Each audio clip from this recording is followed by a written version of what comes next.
Good evening and welcome back to Poe Discussions with Carmen and Jeanie. I am Carmen Bolden. And I am Jeanie Smith. And we are the Potastic Potastic Two. Why do you pause so long, woman? Good land. You're a teacher. You know the weight count is 2 and then you speak on 3. Okay, get with the program. I'm a 3 person. Jeanie, you're always on odd numbers. I don't know what's wrong with you. I don't like even numbers. I never have. It's weird. All right. Do you want to introduce our very special guest tonight? Absolutely. We have with us the wonderful author and artist, Miss Holly Knightley. Yay! Welcome, Holly. Yes. Hey, tell us a little bit about yourself. Hi, so excited to be here. As you guys know, I'm a big fan of the podcast and everything. As you said, my name is Holly Knightley. I'm a supernatural suspense author. I also write and illustrate children's book under the name Holly Michelle. I recently put out my book, I've Athena, which is an Edgar Allan Poe inspired novel, and it actually features Edgar Allan Poe as a character. And that was released, yep, there it is. It was released on his birthday on January 19th. Yes. Yay. That's so exciting. That's so exciting. Do you want to also tell us a little bit about your novella that came out right before that? Yeah, so I have a novella that is called Riley House, which actually I do have it here. I have it too. Which is actually a really short, fun story. It takes about 2.5 hours to read. You can get it free if you sign up for my newsletter. You can get that at hollyknightley.com, which is so you can get that for free. It's a fun read. It has a little bit of Edgar Allan Poe in there for sure. You'll see and hear the influence in that. And it's funny, it's because the house right through that window is actually inspired by it. So I have a haunted house. Oh, cool. My neighbor's house is also haunted. And when they were moving out, just like in the story, they asked me to basically house it this house. So Holly, that's so cool. I did not know that. Okay. Yes, and essentially, I'm not giving anything away. It has to look like a haunted teacup. That teacup is actually in my house. It has the name on it and everything, which this is in the book. So yeah, so it was kind of inspired by real life events and just kind of twisted. So nice. I did not know that. That just makes it even eerier. I'm like almost like got chills because I've read the story and I'm not going to give away any spoilers, but that's so cool. Yeah, so it's actually like a true ghost story. Yeah. So in a way, like, I mean, does the house have a weird vibe there? Yeah. I mean, we have new neighbors now. It's one of those houses that people don't tend to stay in there that long. Okay. So yeah, that was fun. And to get to go into an old house and, have the keys and know no one is there is a pretty cool thing if you get a chance to do it. Absolutely. Yeah. Oh my goodness. Old houses, even old or new, most houses based on where they are erected have some kind of ambiance about them that can be a little spooky. Mm-hmm. And especially if you live in a neighborhood, because you're in New Jersey, right? Yep. Yes. Okay. I always get those mixed up for some reason. But yes, you're in New Jersey. And Jersey Devil. Yes, the Jersey Devil. That's right. I live on the street. And every time I think of anything in that area, I automatically think of the Amityville Horror. The whole ghost story behind that and the suspense of that and all that. Because it's got some whack vibes. What was the lady, Lizzie Borden? Yeah. Oh yes. Lizzie Borden gave her mother 40 whacks, and I'm like, oh, it's kind of like the Amityville Horror. Yeah. But in that area, that region, especially, no matter where you're at, you can find some of the most hair-raising ghost tales. Like just a few states away in Pennsylvania is the most haunted insane asylum that was operating up through the 1920s or 30s, if I remember. Yeah, before it finally closed down. I think we went to that one in Philadelphia when we visited there. It's really cool. I've never been there. They do a big thing for Halloween, and every year we're like, we're gonna do that, and we just never do. Yeah. See, like my sister has, the sister that you guys have met, has a very high sensitivity to the other world. I do not. Maybe I get like a sense, but I don't have a high sensitivity, but she does. So she's kind of like my partner in crime. So it's kind of like, she's like, if it's really haunted or has like negative energy, she gets all like the pressure and she gets nausea, she gets everything. Wow. So we're kind of like, yeah, one day maybe. Hey, Yeah. it Hey, could that be a was trip that we could all take. exactly. That'd be And cool. that sounds like a great idea for a book, Holly. Like the, Mhm. you know, sisters and, in paranormal crime or something like that. There you Well, go. funny enough, I know we're here to talk about Edgar Allan Poe book. I Oh, just and finished. we'll come back to him. Yeah, I just finished a book. Actually, it's called Houses Have Secrets. If you sign up for my newsletter, I kind of already let that leak to my followers on that, my readers. But basically, it's a funny story about, it's kind of like Addams Family meets The Haunting at Hill House. So in that Cool. setup, basically this girl gets adopted by this weird quirky family who runs ghost tours out of their house. Oh, And she kind of neat. gets herself involved in this weird murder mystery when her, this is not giving away, it starts like this. It's like the Christmas Carol. She was dead to begin with. It starts with the death of her sister, which brings her back to this haunted house. Oh, cool. So, Mm. Oh, and yeah. we'll look forward to that one. And there's a Yeah. taxidermized raven. Sorry, trying to get that out in there for you Poe people. So there's still Poe in that book as well. So that Oh, was cool. super. Oh, very cool. Well, all right. Well, since you brought us back to Poe, Jeanie, I guess you did get us bird walking or raven walking, as we call it. But I don't know what you're talking about. we're always going to blame you for the digressions, and it's all good. It's Poe good.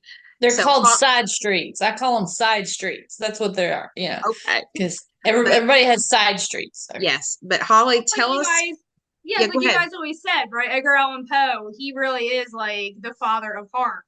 So for Yes. me, every horror story, I don't like to call myself a horror writer, but I do fall into underneath that umbrella. It's definitely inspired by him. And in my book, I have Athena. It is basically the primary story that has influenced it for me is actually the Telltale Heart. And I know this is gonna sound really, really cliche and beating you out to the punch, but my favorite Edgar Allan Poe story is the Telltale Heart.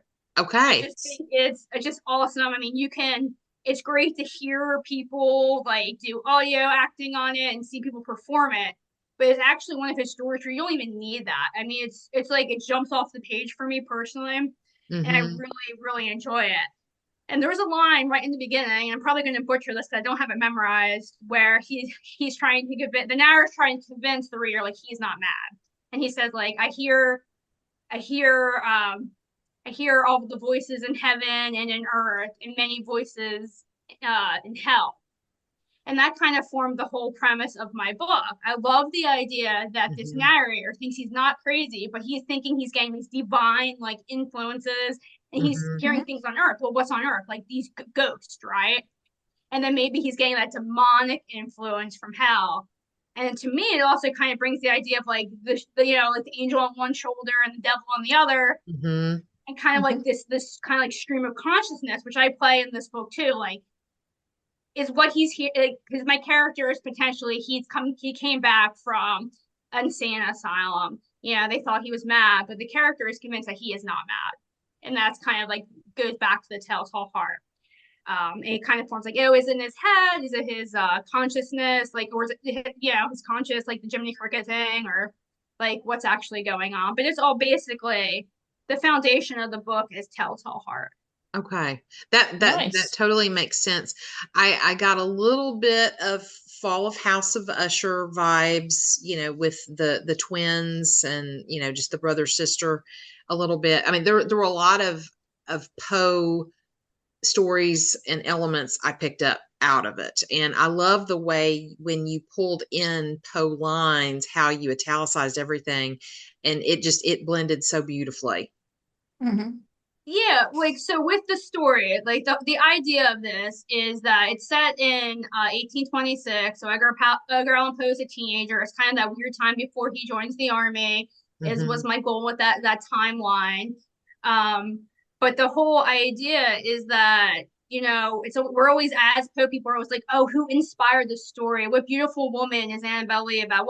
Who is the Raven about? So in this, it's kind of like an alternative history where you're like, well, it wasn't actually about a woman. He was friends with this guy who may or may not be crazy, and he's inspired all of these stories. So it's through his friendship with his character named Kenneth Dahl where he kind of gets to experience all the things that he later writes about as an adult author. So he's kind of like, introduced it by this character. So that's fun for Poe people.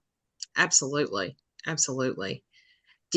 So with the character Kenneth Dahl, because you and I have talked about him a little bit, just that I've mentioned how much I really enjoyed his character. I loved all the characters, but him specifically, just because he was so different, I felt like for that time frame. Did you have inspiration for like who he is? Okay, I probably shouldn't admit this if you read this book, but there's a lot of me in Kenneth Dahl, right? Okay.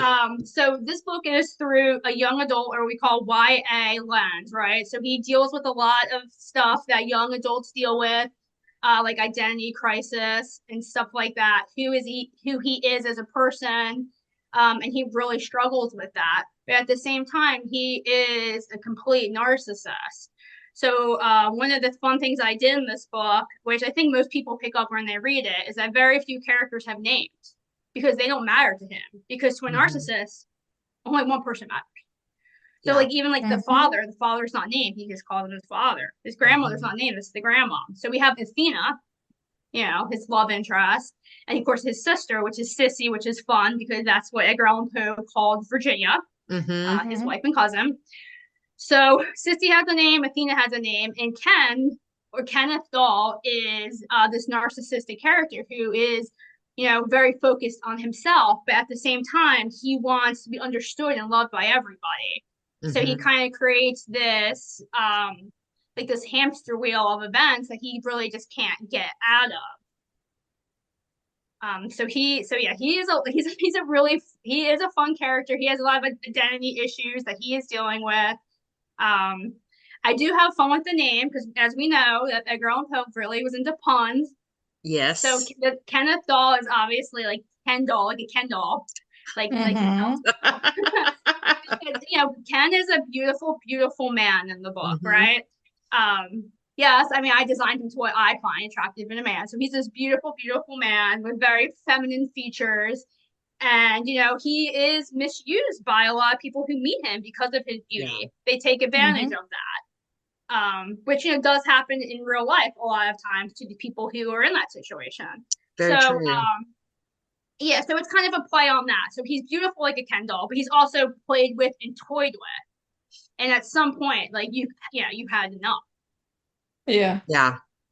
Well, it goes very well with real life in certain instances, no matter whether you have narcissistic personality or you have the moniker of where you sit with in the beauty realm of what people, attribute true beauty to be, like the perfect blonde hair, blue eyed, might as well go back to Adolf Hitler here, and the super species and something like that. So it just gives an idea that there's so much and so much difficulty that people go through, whether it be with the mental strain and their personality or, their views of the world's views of them. But it fits so perfectly. I'm sorry to say, but it does with Poe. I mean, it is Poe's life in a nutshell. Whereas, he may not have, worried about what he looked like physically because, everybody portrays him as being some sickly kind of mummy throwback. But, but in the instance, he loves and he wants to be loved. And that's pretty much everybody's agenda in life, no matter what the outside looks like or what we may think or feel. Somebody needs to be loved because humanity has to have that connection with someone.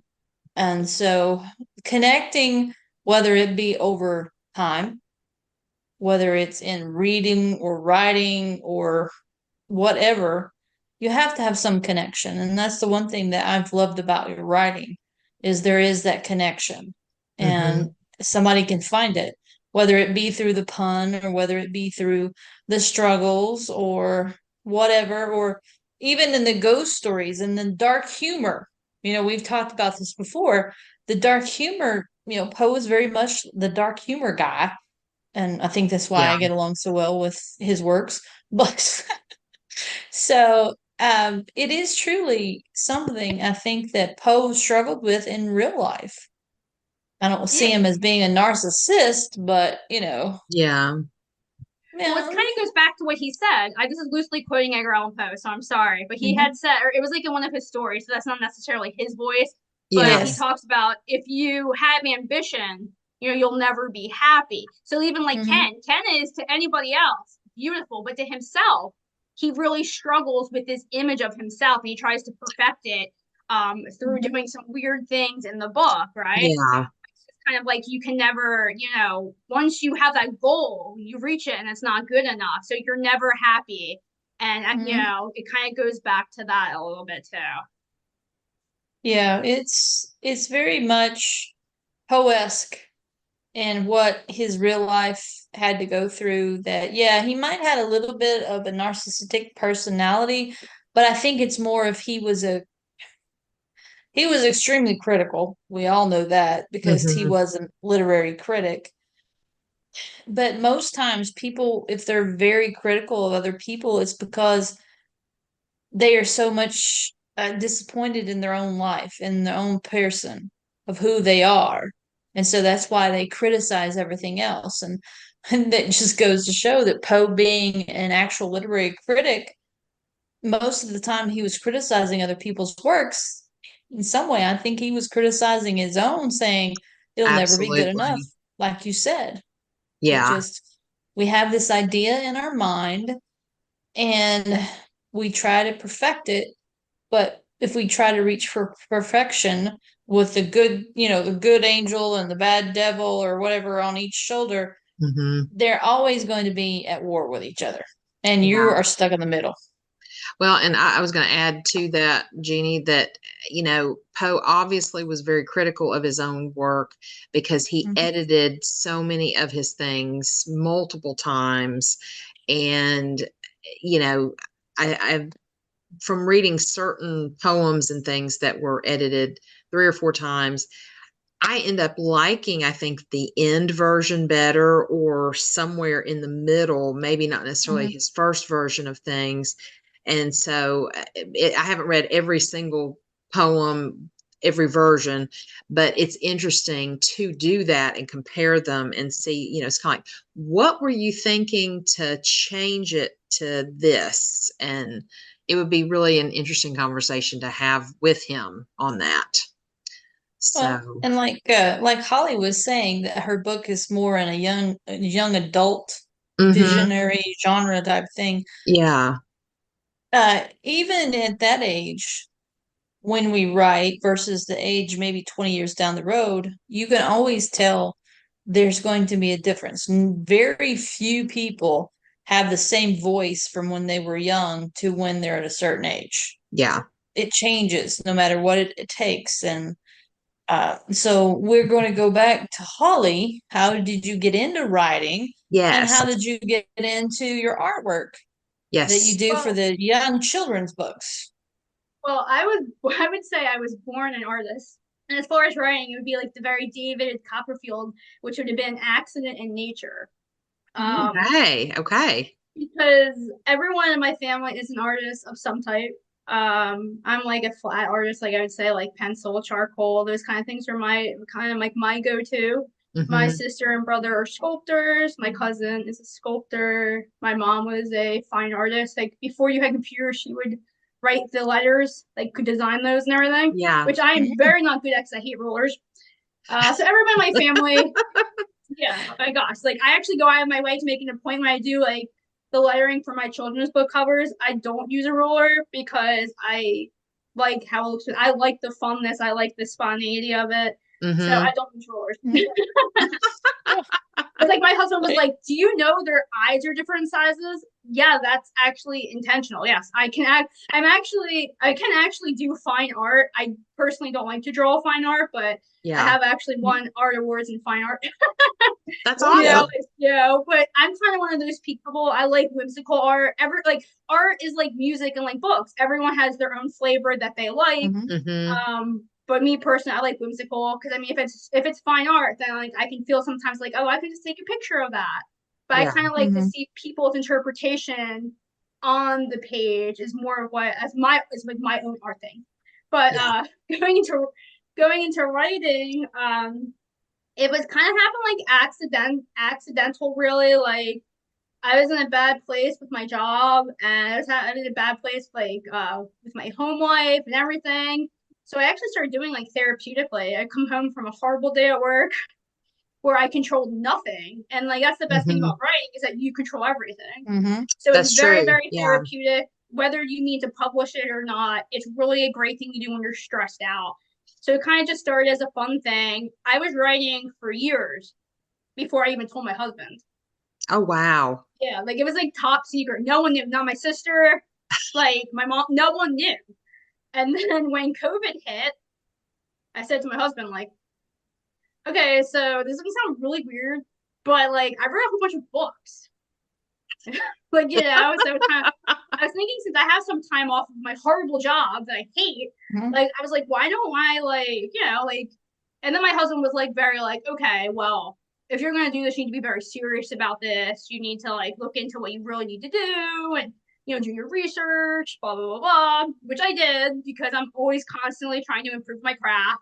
I came from a non-English background, so a lot of things that I guess are standard to people who were English majors, like works that were standard. I don't come from that background. I am a science dork, which you can see in my books. I pull a lot of science.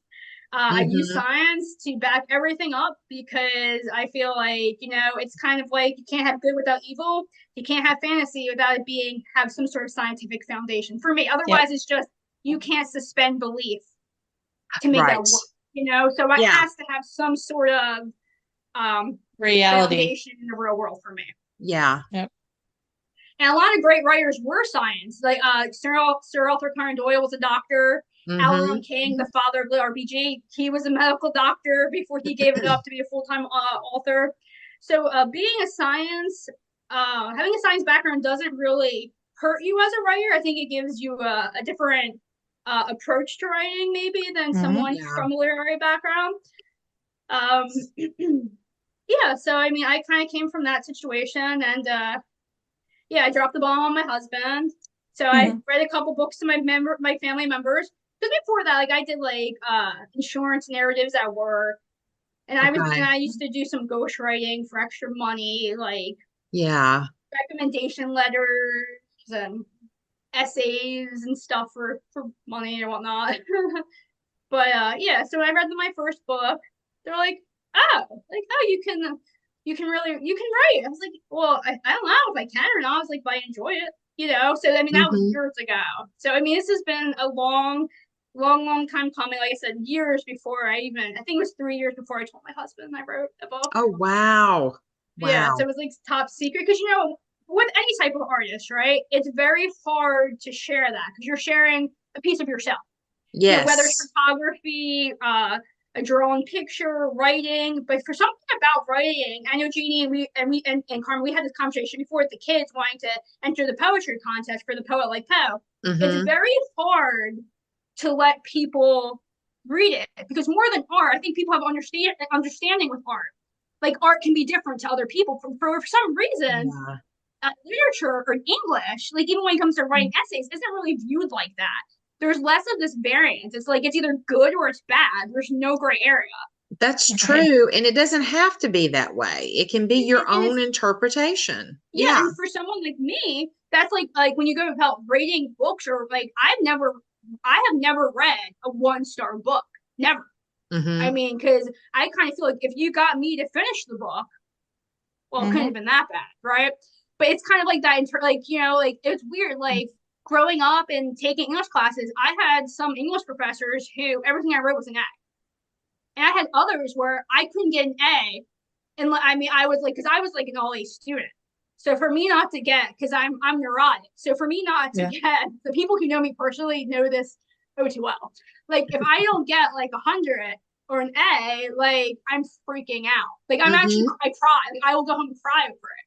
and I have to, and I don't understand it. So that happened to me in English a lot. Like particularly this one professor, like I think I only got like an A minus on one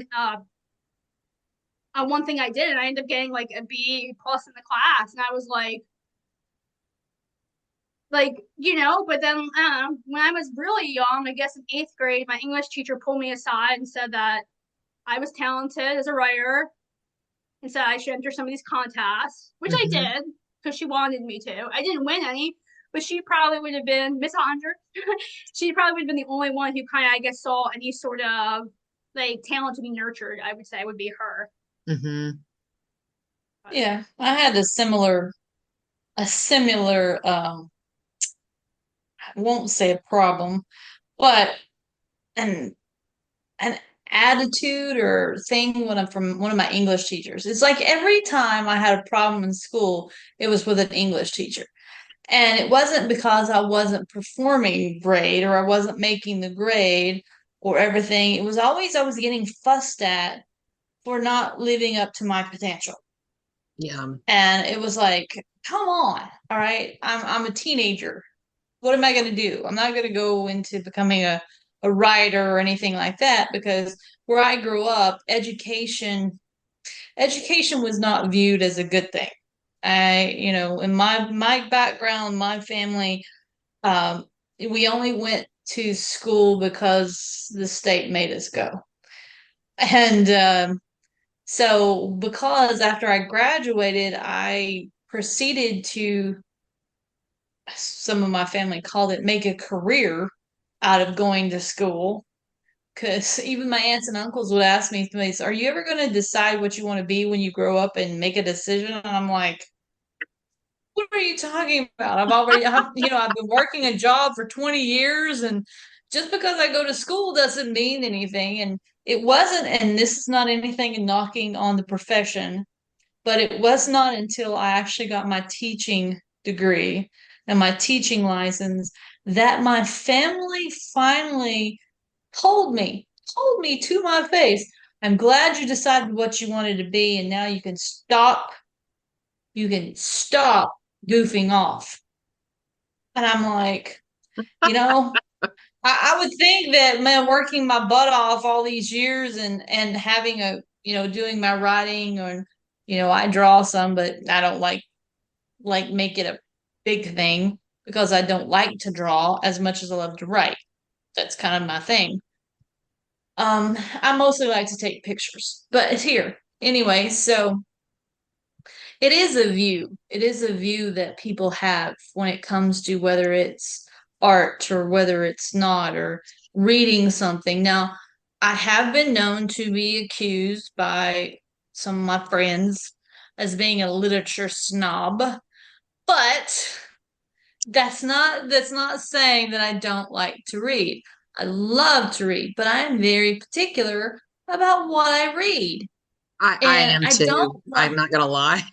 yeah, but I don't like when trendy authors, when it's supposed to be on trend, when they come out with this and they suddenly turn it into a movie and all this, and all you're doing is sitting there going, we've already had this. It's already been written, it's already been published, and you're just making it look worse.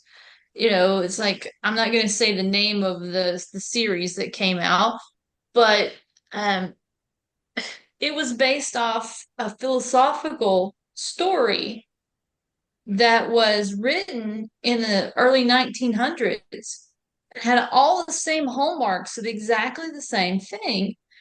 But suddenly, this author was being praised for her ideas and, all of her things. And I'm going, she didn't do that. That's not what it is. So the one thing that coming back around to this is want to say is that, uh, Holly, whether it's your artwork, whether it's your writing or whatever, it's very you. It's very unique. Mhm. It's very interesting. Yeah, And see? very awesome. So, Yes, because your children's books are amazing too. yes, and I mean, that is, when it comes to visual art, like you said, it is an interpretation of what someone wants, Yeah. I'm like you when I see some of the fine artists that they've just recreated or they've just done the same thing as somebody else. And I'm like, oh, I just took a picture. That's fine. Yeah. And it But takes when an you put exceptional your amount own, of skill to do that, though. At the same token, yeah. I mean, Oh, that's yeah. and Yeah. patience beyond Mm-hmm. what I have. Yeah. But I Mhm. mean, skill and talent is definitely there for anybody who does fine art. But I guess what I'm trying to say is if you give up a part of who you are in what you do to make it look like somebody else's, that to me is not you being true to yourself. Yeah. I guess that's what I'm trying to get it down to.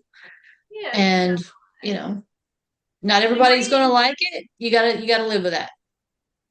like you So were saying, whether Jeannie, it's yeah. right, like writing is subjective, right? Science, Mhm. there's a right answer or a wrong answer. Mhm. And Yep. with English, or any sort of literature, there's so much gray in that, even though we judge it with less on a gray scale. So it's kind Yeah. of Yeah, yeah. almost it's kind of topsy turvy.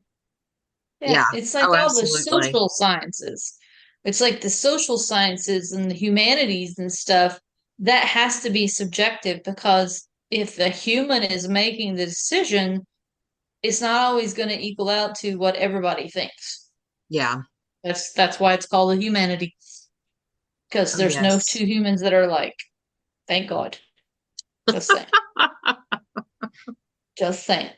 No, because I mean, if we think about Poe, if there'd been two Poes, it'd be like, no, no, no, Ooh, no, if no. Poe was a twin. Okay, that's even more Okay, disturbing. so true story. Like people Uh-oh. who know me know that I'm obsessed with twins. That you don't have to be identical. If you're identical, you're a bonus.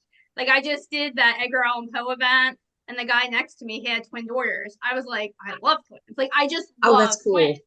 Yeah. Like when I had like my day job, when my patients would come in, and I had a couple that I had these two boys. I like they were in their 20s. It was nothing weird or anything like that, but they were twins. And oh my God, I would just ask them the most bizarre questions because I'm very interested in that twin connection. Yeah. Mm-hmm. And like it's real, right? I mean, they say like they have like close to like 98% identical genetic material. Goes into like if one has like an autoimmune disease, then the other one will most likely also have it, even if they don't, Mhm. they're not together and whatnot.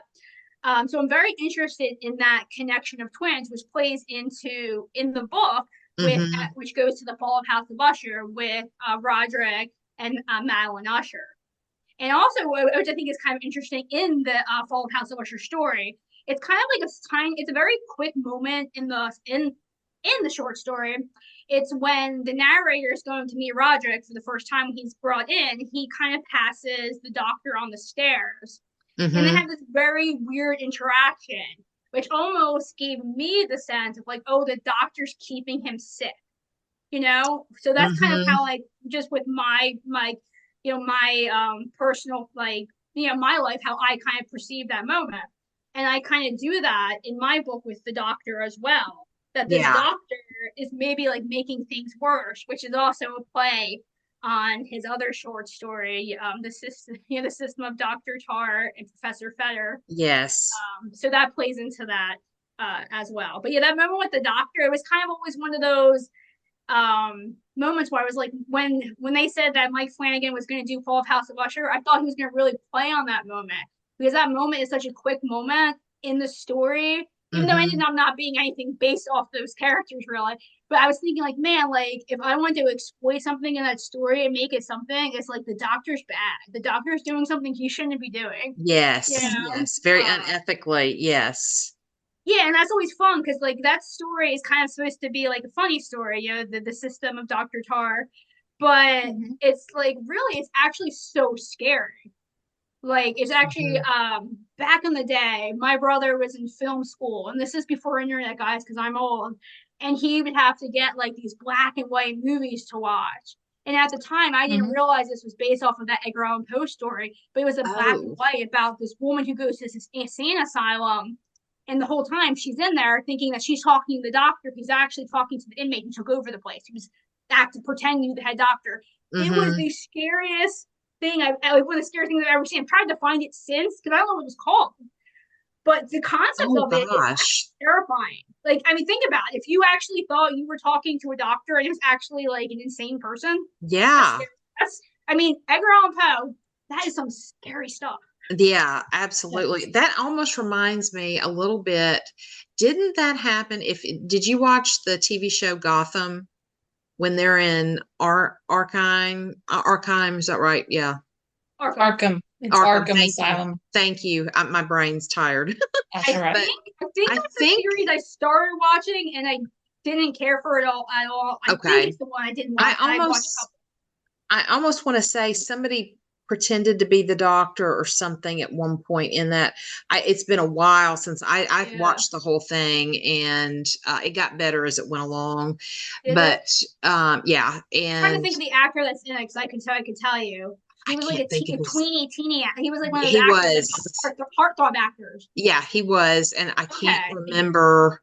And I he do played not. Gordon, right? He played Yes, Gordon. yes, Yes. yes. Okay, so I did start watching that. Okay, so Okay. I'm a hardcore Batman girl, like Yeah. hardcore. Like I met my husband dressed as Poison Ivy, and he was dressed as Robin, right? So Oh, I'm like a cool. hardcore Batman girl, and yeah, it didn't meet my expectations. I watched all sorts of weird stuff, Gaslight Batman, and this, and like I don't know, like I'm hard to please when it comes to Batman because I am too much of a fan. Okay. Okay. I'm right there with you. Yeah. But anyway, that just, I don't know, that just went to my brain when you were talking about that. And I think that like happened within one of the seasons, maybe just an episode or something. But yeah, Well, that's just so surrealistic too. when you Yeah, and think kind of about what it, the Jeannie was whole saying. Oh, sorry, yeah. Jeannie, go ahead. No, go ahead. You know, kind of what you're saying about like, oh, like taking other people's ideas. Because there's like kind of like something that the writers say, like everything's been done, right? You Yeah. just have to like basically take it, make it your own, give Yeah. it like a fresh spin. Because I Mhm. always say to my husband, like, I'll think of this really amazing idea, and then I'll be damned if someone else didn't think of it too, right? And I'm like, Yeah. oh shoot. Like, or I'll write something and be like, oh my gosh, that's so much like my idea. And you're like, ah, Mhm. like, but at the end of the day, like, that's why they have like those, like, you know, they call them tropes, right? Certain like readers' expectations that you meet. And Yeah. people, Yep. if, unfortunately, if you don't have these things in this book, like, that readers are going to be unhappy. But it's like, how many Mhm. books do you want to read that are like enemies to lovers? But that's what readers want. You just Yeah. have to try to create that new spin on it. Oh, yeah, Yeah. absolutely. I mean, You go ahead, Jeannie. no, I was just gonna say it goes back to when I was working on my first master's degree. One of my studies on independent studies was talking about formulaic fiction. And, anything of any genre, especially of literature, has some kind of formulaic layout of Yeah. if it's a mystery, you got to have a bad guy and a good guy. If, something like that. So the formula is not the problem. So, because like Holly said, it's been done, somebody's already done it. You just have to figure out a way to take the formula and recreate it in your own eyes because this goes back to the science thing. Yeah. I taught science too, and science is a very real cut and dry as it goes. Mhm. One or the other. You can't really have more than one unless you have a mutation. So that brings into the consideration of, yay, guess what? You have a mutation, you have something new, but it came from something old. Yeah. So that's okay. And that's what you need to remember, especially with any art form, whether it be writing, whether it be art itself. It can be surrealism, it can be anything, but you have to remember it came from somewhere first. You Yeah. just have to make sure that you put you in it and make it your own. Absolutely. Yeah. Yeah, like Carmen, like what you said, like I do have some real quotes from Edgar Allan Poe in the story. Yes. And I wasn't sure when I originally wrote it, they were not in there. So I approached this book like I approached it like this, right? I have a very strong foundation in Edgar Allan Poe. I participate in your guys' weekly Poem Plug, which is great. If you're listening, haven't, make sure you listen or join us where we talk about a different story each month. But so I didn't do any extra additional research for the book. Well, for two reasons.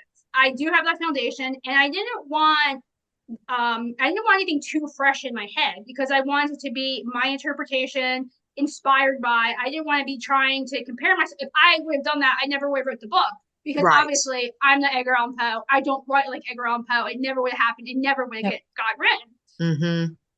So I kind of lost my train of thought, but yeah, so that was basically, so so then I wrote the book out and I was like, well, do I really want to do exact quotes from him, right? So I kind of put where I thought I might want them, some key ones that I would say that everyone knows and maybe some that people don't know. And then after the book was all done, I kind of, my memory is not as good as I like to think it is. I was like, wow, these are really, really off. And then I fixed them to make them to be the actual real thing. I mean, there's a couple of there in there, but I think it's nice because I felt it fit into the story, but I think the way you place them in there, it fits perfectly with just, the lines of dialogue or any kind of how you use them. And it was very fitting for the moments in the story that you chose very well.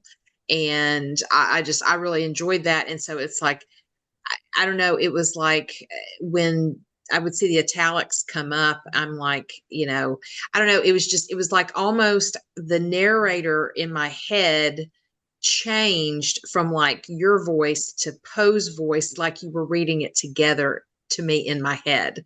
And so that was just a very cool, comforting thing. Very cool. Yeah, I'm glad that happened for you. That's very cool. It's good yeah, because I definitely have a voice in my head when I'm reading, and I think that's why I like to listen to audiobooks so much, because it just, especially when, oh, Jeanie, I don't know what you're shaking your head about, but audiobooks. Yeesh.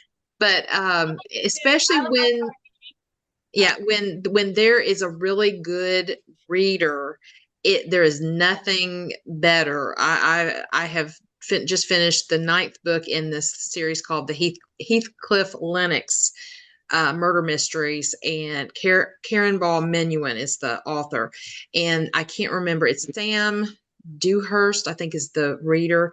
His voice is it's a British accent. It's amazing. And I've listened to 9 of those books. It's really cool.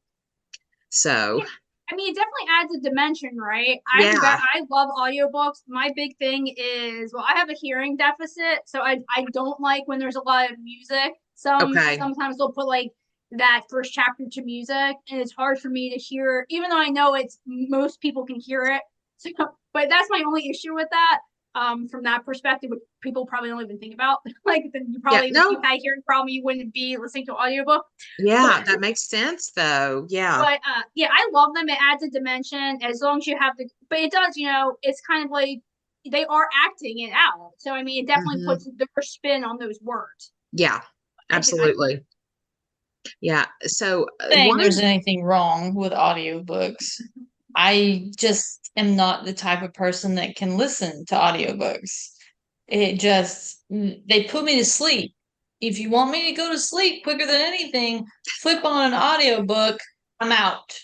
Because it's like, you guys were talking about the voices in our heads. I mean, that just sounds weird when you say it out loud like that, but but we all have voices in our heads.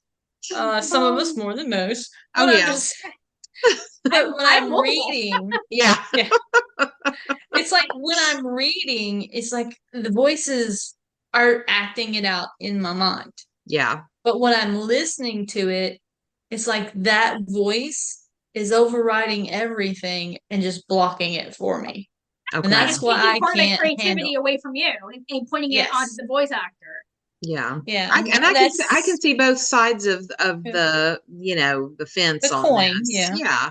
Absolutely. And it works. It works either way. I mean, it's like we've been talking about most of the night. You either like it or you don't with most of the things. So that's okay. It's not for everybody. Well, Holly, one of the questions kind of coming back, to Poe. So what was like your first interaction with Poe? Like, was it in middle school? I mean, we always assume that it was kind of middle school, junior high or whatever, but some people earlier, some people later. So we'd like to hear about it. Mhm. Yeah, sure. Actually, for me, it was seventh grade. Okay. In our English class, it was kind of when they were trying to introduce public speaking, so they wanted us to select a poem and recite it in front of the class. So for Mhm. me, like we have one of those big textbooks, and I picked out Bells by Edgar Allan Poe. Mhm. At the time, I thought it was the whole poem. It seemed very long when you were seventh grade. Like it was just a little excerpt though.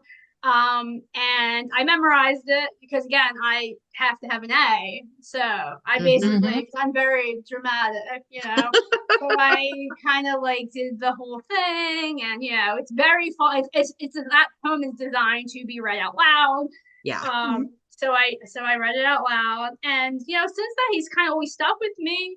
I mean, I love the dark and unusual, and again, I'm like the most cliche Edgar Allan Poe fan you will find because I love him for being gothy and dark and moody and melancholy. These are all Mhm. things that I love about him. I really think if he was in today, like they say he always wore black, it could have been because of his financial situation to keep it clean, Right. or but he was actually becoming a character, right? He wanted people to see him as this dark moody character, and that image, really has like continued to live on. And it's It again like for has. me, that's what I like. I have read, I don't want to say I've read everything he has written because that would be a lie, but I've read all his short stories, I've read all his poems multiple times, I've read his novel. Mhm. I've read some of the letters, some of the critiques. I kind of, that's heavy reading, so I have to be in the mood to do that. And Oh I was kind yeah. of doing the critiques, like how do you read a critique on something you haven't read? So I was kind of Mhm. going back and doing that. But Yeah. yeah, I mean, I love him for the dark and the goth. I mean, I love goth guys. I like the alternative culture, and I like to think if he was alive, he'd be wearing eyeliner right now. Yep. He probably would. Yep. He would. He would fit that perfect goth genre, especially for most of us that grew up in when you grew up in the 80s, Yeah. born earlier, but teenager in the 80s. So Mhm. guys wearing eyeliner and makeup and all long hair and all that was the style back then. So the only thing I could not picture is Edgar Allan Poe with long hair. I don't think he would fit that close to a headbanger, but I could definitely see him wearing the eyeliner, the charcoal eyeliner, and having the Oh, fingerless granddaddy. gloves. Yeah, Oh my he would fit in gosh. our world. That would definitely so. But I'm funny because like I do like a lot of his like funny stories. You heard me Hmm. say like the spectacles. I like love that story, and I play Yeah. on that a little bit actually in my book. I have a little bit of fun with that with the grandma Mhm. with glasses. Um, but yeah, like at the end of the day, stereotypes come from real places, cliches come from real places, and Mhm. like some of those stories, I mean, they're just his more horror stories are just I don't know. They just have a little bit of something for me that the other ones just don't have. It just could maybe be my personality. I tend to lean towards the dark versus the light. But yeah, Nothing wrong with that. No, not at all. And that's Nothing the wrong. most cliche Edgar Allan Poe fan ever. That is okay. I mean, Because Edgar Allan Poe was the epitome of the Gothic writer, and he loved his dark humor. He loved his darkness, Mhm. his horror, and all that. The true horror. I'm gonna call it true horror, not like not like some of the horror movies that we are subjected to. Yeah. And Well, I'm and it's not going to go in into that. So. well, I was gonna say, I think Jeannie, what it sounds like you're saying is like the gothic horror, the you kind of It's psychological. true horror to me. yeah, it's Things that are so close to true life is what yeah. true horror is. Yeah, and that you kind of like I'm going to use this analogy like in the movie Jaws. You don't see the shark until almost the very end of the movie. Yep, It's that fear of the unknown that Poe exactly. builds up to, and then it like is, comes out at the very end, like in the Black Cat. It's the Yeah, psychological yeah. I've suspense always that said he's so that good. too. Like with like horror movies with me, if you have Hmm. like I love, don't get me wrong, I love demons, but like I love demons. But if you show me like a demon on the big screen and he looks like he Yeah. doesn't look like a person and he's all like red or some other color, to me I'm like, that's silly. Yeah. Like I feel like real fear like comes from a real place, comes from real like people. It's kind of like for example, you know what, it was the Shining movie, but not the Stanley Kubrick one. It was the one that was made for the TV. I don't think you guys seen that one. I think I have seen parts of that one. The guy who plays the guy with the wolf mask, he has to Mhm. be the scariest human being ever. Like to me, he is so much scarier than anything you could make on a computer or with artifacts. Like people are scary. Like use real people. That's kind of I've always felt that way. Yeah. Oh yeah. Well, and I think both movies adaptations of The Shining are scarier than the book. Yeah. I just, and I know we're getting away from Poe again, but Because he is like, I mean, like kind of like Edgar Allan Poe. They would say like he is made to be acted out and seen and experienced. Mhm. And Stephen King is is also a lot like that. That's why so many of his things have been made into movies. Because he paints this picture for you, and sometimes seeing it actually for some people, because some people cannot build, even though he's known for his world building, and so is Edgar Allan Mhm. Poe. Yeah. Some people just are not able to produce that world in their head, and it's great Yeah. to see it. Big screen. Yeah. They lack the Absolutely. imagination. Yeah. Yeah. Well, one thing I want to mention too, before we wrap everything up, is that Holly is not only a judge for our poetry contest coming up, she is also a sponsor. And so she very graciously donated a copy of Eye of Athena and some of her children's books for some of the prizes. And so we thank you so much for that, Holly. Yeah, It's you're awesome. very welcome. I hope they go. I know they'll go to a very talented poet. Yes, absolutely. And Yes. where can we find Eye of Athena for our listeners and watchers or viewers? I always want to say watchers, and I always think of Dean Koontz' book, The Watchers, or The Watcher, or whatever. At least we're not calling them voyeurs, so that's good. Okay, yeah, we're not going there, Jeannie.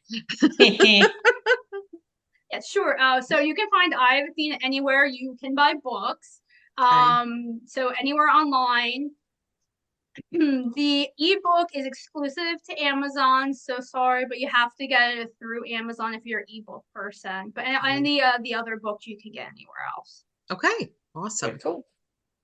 Jeannie? Yeah, and your website is for your children's books and stuff. Is it Holly Michelle? You know what? So okay, so I people who know me know how much I hate social media. I think it's killing the world. As I think like the world is large and it makes it small, there's also a lot of bad things that come from social media. So even though I find myself needing to be on there because I need to have an online presence, I despise it, and so I had a separate long story short, I no longer have an exclusive website just for my children's books. I kind of combined them under the adult one because at the end of the day, like most people aren't following children's authors. It's kind of like they buy and they go, even with the kids series, they buy one, they may not buy the others. And that's I understand why, I get that. So everything's under hollyknightley.com. Knightley is spelled Knighttley. Holly Hollly. But yeah, you can just basically, it just takes you to a link, which will just take you to the Amazon, so you can just shop directly from Amazon. Most of them do have like pictures. You can get make sure. I'm very big on that. I want people to like the books before they buy them. So I don't try, I try to give you pictures of the kids' books so you kind of know what you're getting in on with those. Because I write unique books as well, but spooky books for kids is always is hard. Every kid's different. What one kid's scared of, the other one is not scared of. They're all children friendly. They're meant to be family friendly. But at the end of the day, if you have a kid that's dark, then they'll like them. If you have a kid that's hair and pigtails and wearing neon pink, they're probably not the kid that's gonna like my book. And that goes probably for the adult as well. That's probably. I mean, I can always tell one of my readers, by seeing them before, like if they're gonna buy a book beforehand. Oh Oh, goodness. Yeah.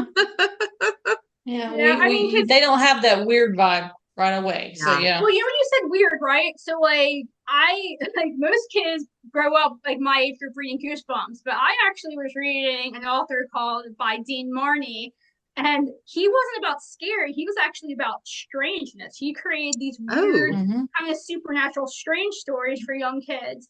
And that's actually what I aim to do in all my books. I'm not really interested in horror per se. Like mm-hmm. I like to create awkward, strange moments. And Mhm. that's what Mm-hmm. I enjoy in a book. Like, so that's really what I when I set out to write a book, the kind of mode I'm always going with is strangeness. Mm-hmm. It's just because I just think it's kind of like that's what inspires me too, right? I write a story based off of either I meet someone who strikes me as like, oh, they're unique, or I see something, or I get a feeling when I see something. And it's those weird little moments that kind of inspire me to write the stories that I write. That's cool. Well, just like with the house next door and everything. Yeah, That's so cool. and going back really quick, because I know we've been talking for a while, with like the Riley House book, it is about the haunted teacup. But like Mm-hmm. what spawned as my mother-in-law, there was the cup is actually in my house, right? So I live in the house where the main character lives is my house. Mm-hmm. And my mother-in-law was here because they left us all this stuff when they moved out, tons of stuff. And there was this really weird, tiny bone china teacup. And I remember my mother-in-law really looking at it, I mean, examining this teacup. Oh, And she wow. like saw the name at the bottom. And she's like, this teacup is really special. And it was actually that weird little moment.